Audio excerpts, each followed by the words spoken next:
Hello, everyone. Welcome to Beautifully Balanced. And I'm your host, Latrice. Today, I'm just answering questions about mental health.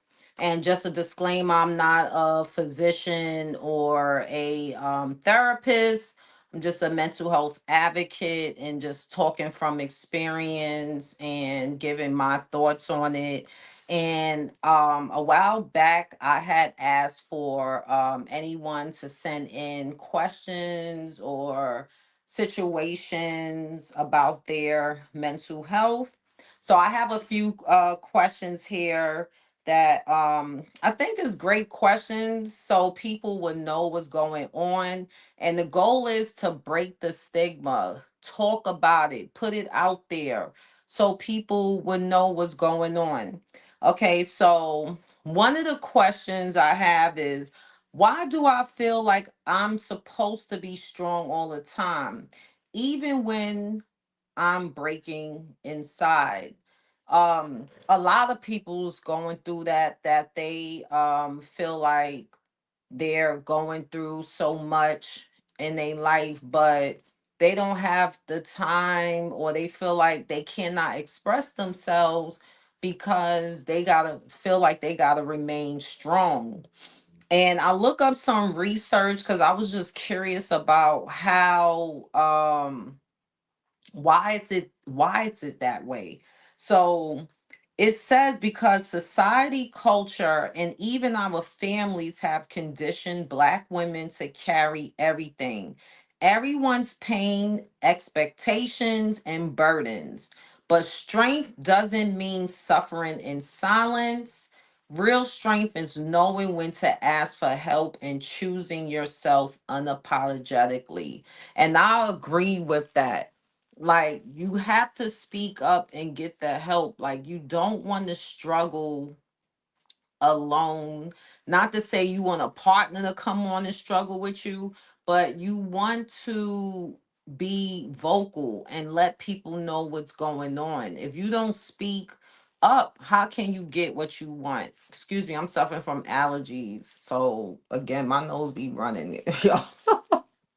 Or I might be allergic to the makeup, because sometimes, whatever, that's a sidebar. So again, you don't have to have this persona like, I'm always strong, I gotta take on everything. Don't put that pressure on you. Give you some time to breathe and reflect and see how you can organize things in your life to make it easier. So again, don't suffer in silence. That's the main thing. Support is key. I have another question where someone asks, I'm dealing with anxiety and depression, but I feel ashamed talking about it. What should I do? And this is where I'm at with breaking the stigma. Like, everyone feels like they, let me fall back because I feel like this light is in my eyes. Everybody feels like, not everyone, but some people feel like I cannot say anything. It may be embarrassing. Um, what I'm going through, I'm ashamed. I'm supposed to be looked at as a strong being, but how can I let people know? Let people know. Stop trying to be the hero, the person that's always trying to save the day.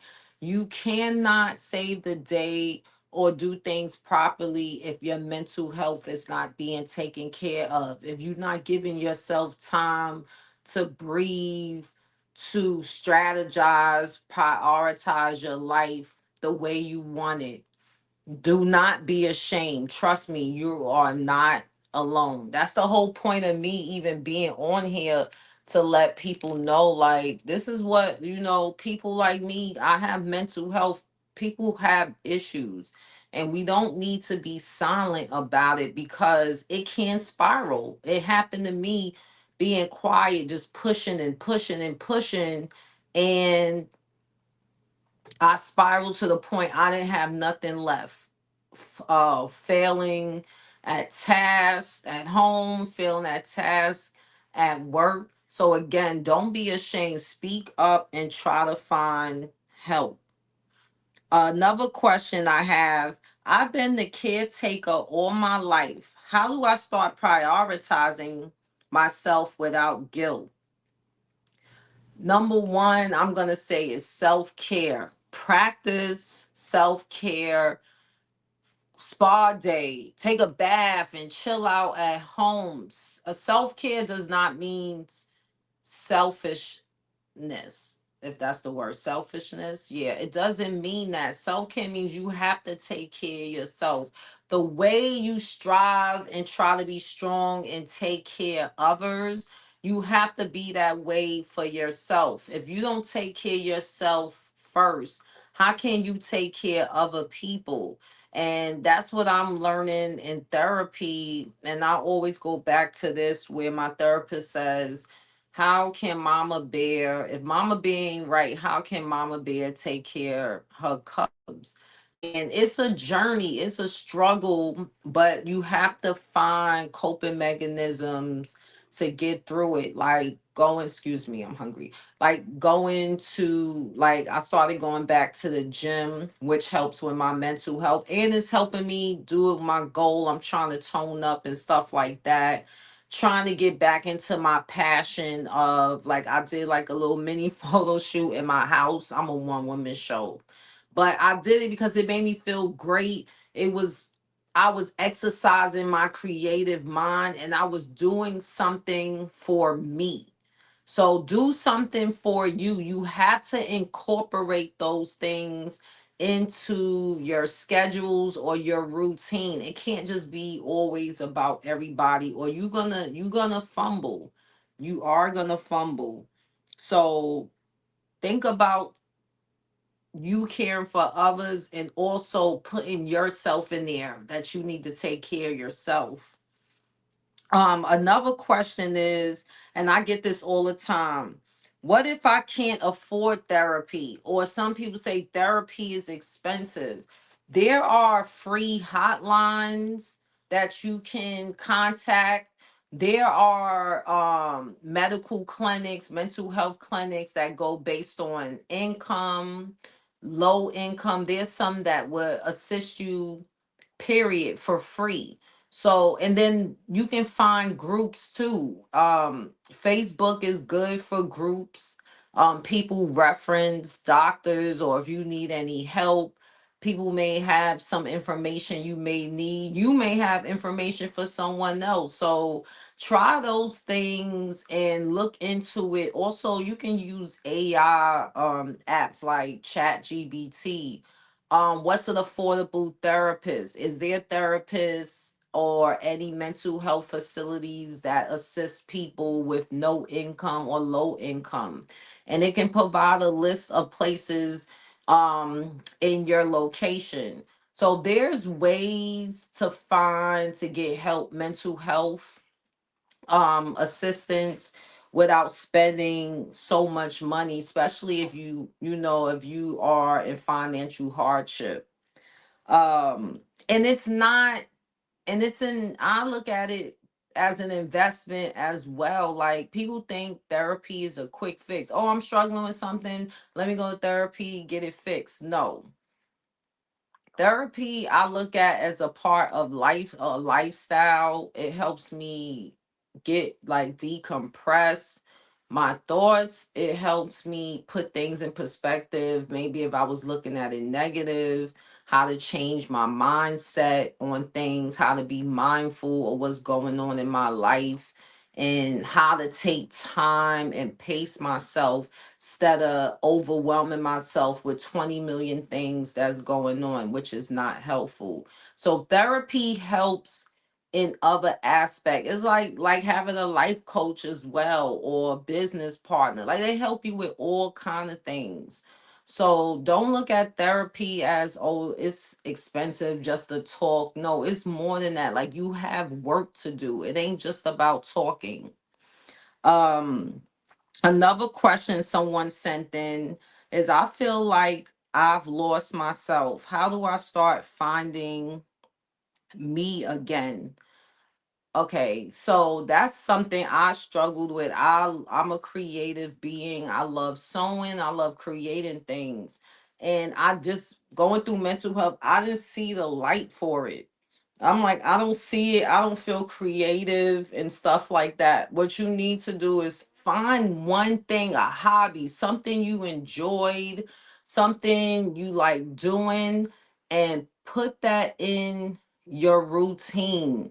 um you have to find some kind of excitement or some kind of enjoyment to keep the positivity going in your life. Like, you don't want to just keep working hard working. Like, no, you want to have a balance in your life, that where you can keep going. So just take the time to think about what you want to do, what your hobbies are, what keeps you stress free, and work on it.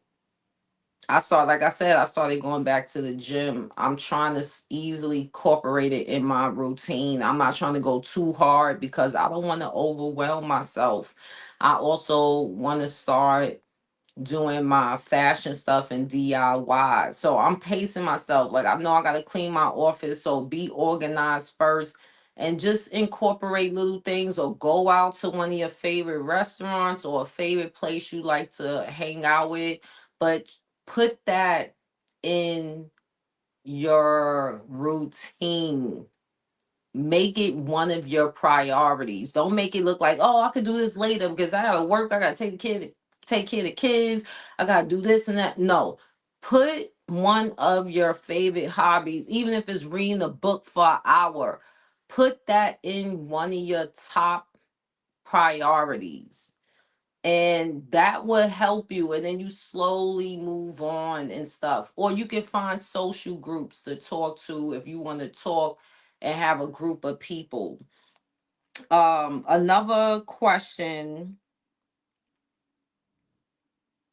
someone sent: how do I explain to my family that I need space for my mental health? Okay, number one, always be honest. Try to keep your composure. Sometimes I know it's hard. Some people suffer from mood swings or may not be in the best of moods, but try to talk to people when you're out of that mood so it can come off in a more positive energy. You don't want to be in one of those, negative moods and start talking to people. It may come off wrong. And always let them know you care and you love them, and it's nothing against them. You just need time to work on your mental health. If your close family and friends, if they love you, they understand. Some people don't get it when you on a healing journey, and that's okay. But just, be gentle, be open about your communication, and just let them know. And I promise you, when people know, I feel like I'm leaning like this. When people know what's going on with you, I think you get a better reaction out of your family and friends, because now they're aware and they can figure out ways of supporting you or giving you your space, because some people request space too during mental health. Another question somebody wrote was, what if I don't feel normal anymore? And I always say, what is normal? Everybody got their own personalities, all they different characteristics. If you're saying you don't feel like yourself, that's something I'd rather hear. Like, I don't feel like myself. Cause sometimes you don't feel like yourself. You don't know who the hell you feel like. I laugh, but it's not funny. But sometimes you don't know who you feel like, and you just be like, I want to be that person I used to be. Through trials and tribulations, you may not be that person that you used to be. You may be better. You strive to be better. And strive to incorporate those things that you were doing in your, like you were participating in your life. Try to incorporate those things back in there. Don't lose yourself. That's the whole thing, because if you lose yourself, it's a uphill battle to try to get out of it. So try to get all the support you need. Even if you got to research, journal, write books, it like I said, it's work. It ain't easy. You don't just sit there and somebody tell you, hey, you need to do X, Y, and Z. You gotta really put yourself in it to get on that healing journey. And I promise you, you'll start feeling better. Um, Another question is, this is the last question. How do I deal with the loneliness that comes with healing? What I want to say is, healing is, people may say is isolating, but I feel like when you're healing, sometimes you need to block out the outside noise, the distraction, especially negative energy that's coming your way. You want to block that out. And also be at peace with yourself and be happy with yourself. Don't think you need a crowd of people with you to feel better, cuz to be honest, you could be around a group of people and still feel lonely. Okay? So healing could be isolating, especially when you letting go toxic people, people you feel like you don't align with anymore. And it's okay. You can still be cordial with people. It ain't like, oh, I gotta kick this person out of my life unless they dangerous and toxic where they cause you bodily harm, or if you feel unsafe with them. But then that's when you be like, okay, I gotta part ways. But if there's some people that they characteristics you ain't vibing with it no more, or you feel like, hey, I'm going this way and they going that way, it's okay. It's fine. You on your own healing journey. Whatever makes you feel better, whatever positive energy that is contributing to your mental health, that's a plus. And again, we're here to break the stigma. So that's why I tell people, say it, don't hide it. Let people know how you feel. Tell people how you feel. Ask for support. It doesn't hurt. If you don't get support from family and friends, there's support groups, there's hotlines that you can call. And I wish I should have wrote all this down so I can present it. I'll put it down in the comments of like mental health hotlines. There's places you can talk to. I know Psychology Today provides a lot of information as finding mental health therapists, psychiatrists, finding resorts, Zen resorts, youth therapy, um, groups that you can join. So again, we trying to break this stigma. Don't be quiet. Speak out. Let people know. It's not like, I'm not saying, hey, let everybody know, hey, I got mental health, I'm struggling, but confide in the people you trust and get see your therapist. It does not help. If you don't like the therapist or you don't like how it's going, then find someone else that you can confide in or another therapist. But again, do not suffer in silence. Speak up when you need help. And I just want to say thank you for everybody who sent their questions in. I appreciate it. If you have any questions or concerns or any situations you want to present, go to my bio. I have a link tree to all my social media platforms. You can email me as well, is on there. And thank you for joining. And peace and blessings to y'all again. You got this. Stay strong, stay alive, stay prayed up. And good luck to you guys in whatever endeavors you're doing. You got this. Check you out next episode.